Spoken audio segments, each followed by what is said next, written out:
से मजाक नहीं किया जाता है, सच बोल रहा हूँ। सच में मेरे नाम का टाकी पर तुम्हारे नाम से कर्मा टाली बनाऊंगा पिक्चर हाल ना। और क्या क्या बात बहुत है। सारा रुपया कमाया जाएगा, क्योंकि आज 6 महीने से 4 मिल के सारे वर्करों की पगार रोक रखा हूँ और सारा रुपया इकट्ठा करके रखा हूँ। लेकिन एक काम तुझे भी करना है। अरे तो मुझे क्या करना पड़ेगा? तुमको ये करना है कि दवा की तिजोरी का ताला तोड़ो। बहुत सारा रुपया इकट्ठा करके रखा है, बहुत सारा रुपया और जितनी सारी जवाहरात है, सोना चांदी हीरा मोती सब एक गट्ठर में बांधो। मेरे गाँव मदनपुर आपने मुझसे मैं तो जा रहा हूँ, लेकिन ये बता हमारा तुम्हारा पेमेंट अब कब होगा? अरे जब चाहोगे तब मिलन होगा।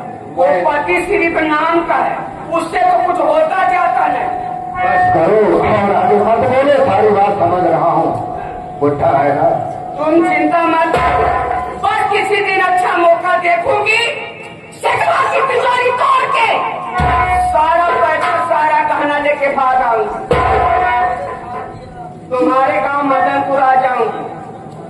ये बात वैसे तो जाने का जी नहीं कह रहा था, लेकिन नहीं जाऊंगा तो कर्मा टापिक बनेगी कैसे? लेकिन कुछ कहना चाहता क्या था?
तिजोरी तोड़ के सारा पैसा सारा का नया से लेके भाग जाऊंगी और ये गाँव वाले मेरा कोई कुछ नहीं कर पाएंगे।